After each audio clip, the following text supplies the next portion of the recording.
Welcome back again Weaver. तो आज हम एक्सप्लेन करने वाले हैं जेम्स बॉन्ड सीरीज का fifth part you only live twice. ये मूवी 1967 में रिलीज हुई थी और जेम्स बॉन्ड का किरदार निभा रहे हैं शॉन कॉनरी।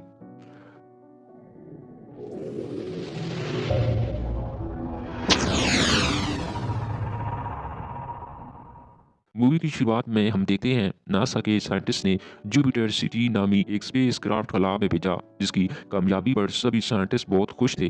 पर तभी स्पेस में एक दूसरी बड़ी स्पेसशिप आकर जुपिटर 16 को निकल जाती है और फौरन इसे लेकर कहीं गायब हो जाती है, जिसके बाद जुपिटर 16 का नासा के साथ कनेक्शन खत्म हो जाता है। अब इस पर अमेरिका को लगा था कि इनकी स्पेसशिप को रशिया ने चुरा ली है, इसलिए तीनों मुल्कों की मीटिंग होती है जिसमें अमेरिका, रशिया समेत ब्रिटिश के आला अफसरान भी शामिल थे। लेकिन रशिया अमेरिका के सभी इल्जामात को रद्द कर देता है कि इसने नासा का स्पेसशिप नहीं चुराया। इस पर अमेरिका कहता है कि अगले 20 दिनों बाद हम एक और स्पेस क्राफ्ट खला में भेजेंगे और अगर इस बार हमारे स्पेस क्राफ्ट को कुछ भी हुआ तो हम रशिया पर हमला कर देंगे। अब वहाँ ब्रिटिश ऑफिसर भी मौजूद थे जो कहते हैं कि हम जल्दी इस मसले का हल ढूंढ लेंगे और हम इस केस को MI6 को सौंप देंगे, क्योंकि हमारे ज़राए से पता चल रहा है कि जुपिटर 16 को जापान में देखा गया है। अब इसी बात का पता लगाने के लिए MI6 के हेड मिस्टर एम बॉन्ड को अपने ऑफिस में बुलाते हैं और सारी बात बताते हैं कि जुपिटर 16 चोरी हो गया है और इसे जापान में देखा गया है, इसलिए बॉन्ड को इस बात की कंफर्मेशन के लिए जापान जाना होगा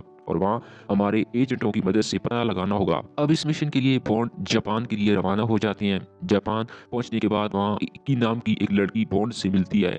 बॉन्ड से कोड वर्ड में बात करते हैं, जिसके बाद हकी जापान में मौजूद MI6 के एक दूसरे एजेंट के पास ले जाती है जिसका नाम हेनरिसन होता है। हेनरिसन बॉन्ड को बताता है कि अगर जापान में जुपिटर स्पेस क्राफ्ट है तो इसके बारे में सिर्फ टाइगर टनाका ही पता लगा सकता है, क्योंकि टाइगर टनाका जापान की सीक्रेट सर्विस का मेंबर भी है। अब एंडरसन बॉन्ड को एक कंपनी के बारे में बताने वाला था जो कि जापान में स्पेस क्राफ्ट छुपा सकती है, लेकिन तभी कोई आदमी हेनरिसन को पीछे से चाकू मारकर भाग जाता है। बॉन्ड इस किलर के पीछे भागता है जिससे इस किलर की भी मौत हो जाती है।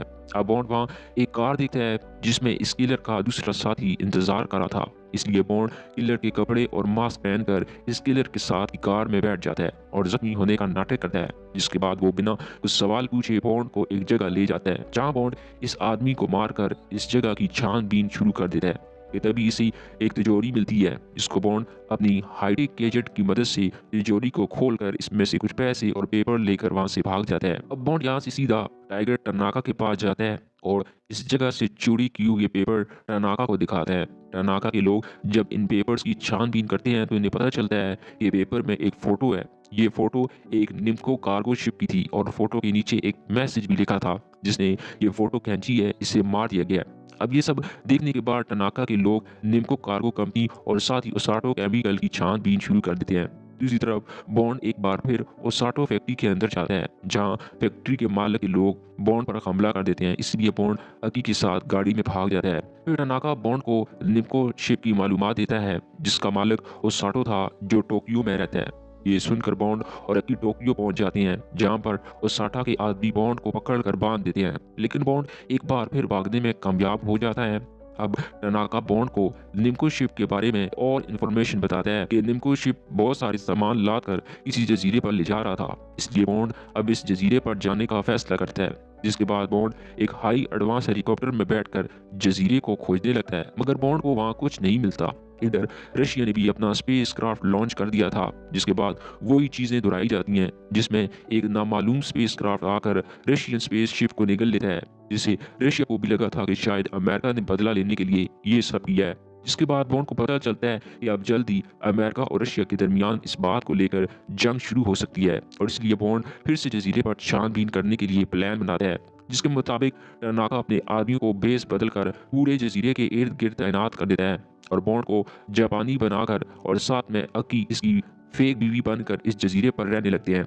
अब इसी दौरान बॉन्ड को पता चलता है कि इस जजीरे की एक जगह पर एक लड़की की मौत हुई है। रात को टनाका बॉन्ड को बताता है कि अमेरिका फिर से एक स्पेस क्राफ्ट खराब में भेजने वाला है और अगर इस बार कुछ हुआ तो जंग लाजमी दोनों मुल्कों के दरमियान होगी, इसलिए हमें जल्दी कुछ करना होगा। दूसरी तरफ टनाका की आर्मी ने पूरे जजीरे को छान मारा लेकिन इन्हें कुछ नहीं मिला था। अब यहाँ अकी जजीरे पर हुई इस लड़की की मौत के बारे में बॉन्ड को बताती है कि वो जजीरे के एक गुफा वाली जगह पर गई थी इसलिए बॉन्ड अकी के साथ इस गुफा वाली जगह पर जाता है जहाँ इसे एक हेलीकॉप्टर दिखाई देता है जो कि एक ज्वालामुखी वाली गुफा के अंदर चला जाता है। इसलिए बॉन्ड भी इस ज्वालामुखी वाली जगह पर जाकर जब चेक करता है तो इसे पता चलता है कि यहाँ कोई ज्वालामुखी नहीं है बल्कि लोहे का बना एक गेट था जिसके नीचे एक बहुत बड़ी लैब है जहाँ वही बड़ी स्पेस क्राफ्ट है जिसके जरिए रशियन और अमेरिका की स्पेस शिप को चुराया गया था। अब बॉन्ड अकी को फौरन टनाका को इस जगह की लोकेशन देने के लिए भेज देता है और खुद बॉन्ड इस लैब के अंदर घुस जाता है और अंदर इन कैद किए हुए खलाबाजों को पहले रिहा करवाता है और फिर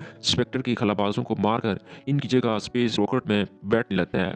लेकिन वहां पर इस लैब का मालिक स्पेक्टर नंबर 1 बॉन्ड को पहचान लेता है और फिर बॉन्ड को पकड़ लिया जाता है। अब वहाँ पहली बार स्पेक्टर को हम देखते हैं जिसका असली नाम एरेंस टवार्को था और वो अब एक बार फिर अमेरिका के भेजे स्पेसशिप को चुराने के लिए अपना स्पेस क्राफ्ट खला में भेजता है। बार टनाका भी अपनी पूरी आर्मी के साथ इस जजीरे को घेर चुका था और इसकी आर्मी ज्वालामुखी के गेट को ब्लास्ट करके लैब में घुस जाते हैं जहां स्पेक्टर और टनाका की आर्मी के दरमियान मुठभेड़ शुरू हो जाती है। इस चीज से स्पेक्टर भी घबरा जाता है और मौका पाकर भाग जाता है।